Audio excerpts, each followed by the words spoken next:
समंदर के बॉटम पर इंटरनेट केबल को अगर शार्क काट ले तो उसको ठीक कैसे किया जाता है। सबसे बढ़कर ये पता कैसे चलता है कि हजारों मील के समंदर में केबल कहां से टूटी है। इस वीडियो से लेकर पूरा यूट्यूब, टिकटॉक, इंस्टाग्राम और यहाँ तक के पूरा ग्लोबल टेक सिस्टम ही आजकल इंटरनेट के जरिए एक दूसरे से जुड़ा हुआ है और पूरे इंटरनेट का 99% ट्रैफिक समंदर के बॉटम पे मौजूद छुपी हुई केबल्स के सहारे गुजरता है। एक ऐसा ट्रैफिक का हाईवे जिसे हम रोजाना इस्तेमाल तो करते हैं लेकिन देख नहीं सकते। इन अंडर सी केबल्स का नेटवर्क इतना बड़ा है कि वो तमाम कॉन्टिनेंट्स को आपस में जोड़े हुए है।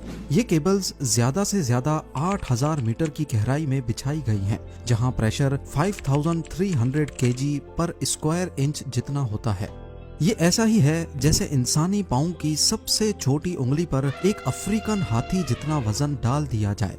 इतने ज्यादा प्रेशर में अंडर सी केबल्स का सबसे छोटा हिस्सा अजरबैजान से तुर्कमानिस्तान के बीच ब्लैक सी के नीचे से गुजर रहा है, जिसकी लंबाई करीब 300 किलोमीटर है और सबसे बड़ा हिस्सा 6600 किलोमीटर लंबा है, जिसको मरिया केबल का नाम दिया गया है। ये अमेरिका में वर्जीनिया बीच से शुरू होकर अटलांटिक ओशन की अंधेरी गहराइयों से होकर स्पेन के बिलबाओ पर आकर खत्म होती है। बात की जाए दुनिया के तमाम समंदरों में बिछाई जाने वाली केबल्स की, तो कुल मिलाकर इन सब की लंबाई 14 लाख किलोमीटर से भी ज्यादा है। इतनी ज्यादा कि अगर इन केबल्स को हमारे सोलर सिस्टम के तमाम प्लैनेट्स और उनके मून्स के गिर्द लपेटा जाए तो फिर भी इतनी केबल बच जाएगी कि वो अर्थ का दोबारा से एक गोल चक्कर लगा सके। अब जाहिर है इतनी लंबी केबल्स, वो भी समंदर में 8000 मीटर की गहराई में बिछाना कोई हल्का काम तो नहीं है। सिर्फ 1 किलोमीटर सबमरीन केबल को बिछाने में ज्यादा से ज्यादा 25 लाख US$ का खर्चा आता है। तो अब आप खुद अंदाजा लगा लें कि 14 लाख किलोमीटर केबल बिछाने में कितना खर्चा आया होगा। पर आखिर इतना सब कुछ करने की जरूरत ही क्या थी, जब आज के दौर में यही काम सैटेलाइट्स की मदद लेकर पूरी दुनिया को वायरलेसली आपस में कनेक्ट रखा जा सकता है। असल में देखा जाए तो पूरी दुनिया में 493 सबमरीन केबल्स मौजूद हैं। हर एक केबल 4000 टेराबिट्स का डाटा झेल सकती है, वो भी सिर्फ 1 सेकंड में। इसको यूं समझ लें कि सिर्फ एक केबल पर 8 करोड़ लोग 4K मूवी एक साथ स्ट्रीम कर सकते हैं और ऐसी 493 केबल्स हैं। इसके बरक्स यही काम अगर सैटेलाइट करेगी तो एक सैटेलाइट पर वही 4K मूवी सिर्फ 24,000 लोग एक साथ देख पाएंगे। अब लोगों की डिमांड्स पूरी करने के लिए होगा ये कि ज्यादा से ज्यादा सैटेलाइट्स इंस्टॉल करनी पड़ेंगी, जिसमें खर्चा भी ज्यादा होगा और मेंटेनेंस भी। सबमरीन केबल के मुकाबले में सैटेलाइट की मेंटेनेंस ज्यादा कॉस्टली भी है और मुश्किल भी, और अगर किसी वजह से सैटेलाइट में मेजर फॉल्ट आ जाए तो उसको रिप्लेस करने में 40 करोड़ US$ का खर्चा बर्दाश्त करना होगा। यही वजह है कि लाखों किलोमीटर की केबल समंदर के नीचे बिछाना सैटेलाइट या वायरलेस कनेक्टिविटी से ज्यादा आसान है। इस अंडर सी हाईवे में हर वक्त करोड़ों गीगाबाइट्स का डाटा ट्रेवल कर रहा है। इसका मतलब है कि ये हाईवे भी काफी चौड़ा होगा, यानी ये केबल्स एक आम घरेलू फाइबर ऑप्टिक केबल से ज्यादा मोटी होगी। पर ऐसा नहीं है। देखने में ये येलो और ब्लैक केबल एक होज पाइप जितनी मोटी है, लेकिन असल में इसके बीच से गुजरने वाली फाइबर ऑप्टिक केबल बाल जितनी पतली है। तो अब सवाल उठता है कि इतनी पतली तार के बीच से इतना ज्यादा डाटा कैसे भेजा जाता है। इस बाल जितनी वायर को फाइबर ऑप्टिक का कोर कहा जाता है, जो कि गिलास या फिर प्लास्टिक से बना होता है। इसके बीच से लाइट गुजरती है जो डाटा को छोटे छोटे पैकेट्स में लेकर ट्रेवल करती है। सबसे पहले कंप्यूटर में मौजूद डाटा को इलेक्ट्रिकल सिग्नल से लाइट सिग्नल में एक ट्रांसमीटर की मदद से कन्वर्ट किया जाता है। ट्रांसमीटर ये काम लेजर लाइट या फिर LED के जरिए करता है। ये लाइट सिग्नल पल्स की सूरत में ट्रांसमिट या भेजा जाता है, जिसके सिर्फ 2 ही पार्ट्स होते हैं, 1s और 0s। लाइट पल्स 1 को जाहिर करता है और जब कोई पल्स नहीं होता तो वो 0 को जाहिर करता है।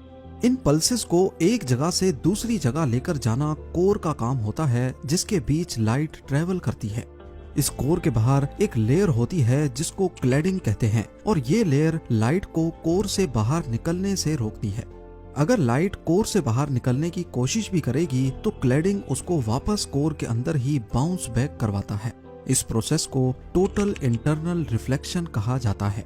अब ज्यादा फासले पर ये लाइट सिग्नल वीक हो जाता है, जिसके लिए हर 100 किलोमीटर के बाद एक रिपीटर लगाया जाता है जो लाइट सिग्नल को बूस्ट कर देता है। इसी पार्ट को पूरा करने के लिए कोर और क्लैडिंग के ऊपर कॉपर की एक लेयर चढ़ाई जाती है, जिसमें 10,000 वोल्ट्स का डीसी करंट भेजा जाता है। क्योंकि ओशन के बीच कोई पावर सोर्स तो होता नहीं, इसीलिए इन एम्पलीफायर्स को पावर देने के लिए कॉपर लेयर से गुजरने वाला करंट काम में लाया जाता है। फाइबर ऑप्टिक केबल एक से ज्यादा सिग्नल्स भी एक साथ ट्रांसमिट करने की सलाहियत रखती हैं। इस टेक्निक को वेवलेंथ डिवीजन मल्टीप्लेक्सिंग यानी WDM कहा जाता है। मुख्तलिफ कलर्स की लाइट को एक साथ फाइबर ऑप्टिक से गुजारा जाता है और हर एक कलर की लाइट में अलग अलग डाटा पैकेट्स होते हैं। जैसा कि आप जानते हैं कि speed of light 1079 million kilometres per hour होती है, यानी ये डाटा एक जगह से दूसरी जगह स्पीड ऑफ लाइट से पलक झपकते ही पहुंच जाता है। हजारों किलोमीटर दूर पहुंचने पर यह डाटा फोटो डायोड या फोटो डिटेक्टर की मदद से दोबारा इलेक्ट्रिकल सिग्नल में कन्वर्ट होता है और फिर कंप्यूटर या मोबाइल डिवाइस उसे दोबारा रिकंस्ट्रक्ट करके ग्राफिक्स या फिर किसी भी फॉर्म में ले आती है। कोर, क्लैडिंग और कॉपर लेयर के अलावा सबमरीन केबल के मोटे होने की वजह इसके ऊपर मौजूद 7 और लेयर्स भी हैं, जिनका काम केबल को पानी के एक्सट्रीम प्रेशर से बचाना होता है। लेकिन इसके बावजूद भी ये केबल अर्थक्वेक्स, शार्क अटैक्स और समंदर के अंदर ही वोल्केनिक एरप्शन से डैमेज हो जाती हैं। लेकिन सबमरीन केबल के डैमेज होने की सबसे बड़ी वजह फिशिंग होती है। कुछ वेसल्स समंदर के बॉटम पे रहने वाली मछलियों का शिकार इस ट्रॉल डोर से करते हैं, जिसके साथ एक रस्सी लगी होती है जो सीधा वेसल से कनेक्टेड होती है। इस ट्रॉल डोर को बॉटम तक भेजकर इसे ओशन फ्लोर पे घसीटा जाता है और फिर मछलियां इसमें फंसती चली जाती हैं। जब ये ट्रॉल डोर गलती से सबमरीन केबल की जगह पर फेंक दिया जाए तो घसीटने की वजह से केबल को बहुत नुकसान होता है। अब यहाँ आप सबके जहन में एक ही सवाल आ रहा होगा कि इतने वसी और बयाबान समंदर के बॉटम में अगर सबमरीन केबल डैमेज हो जाएं तो फिर इनको ठीक कैसे किया जाता है। ठीक करना तो बात की बात है, लेकिन सबसे पहले हजारों किलोमीटर की वायर कहां से डैमेज हुई है वो लोकेशन पिन पॉइंट कैसे की जाती है।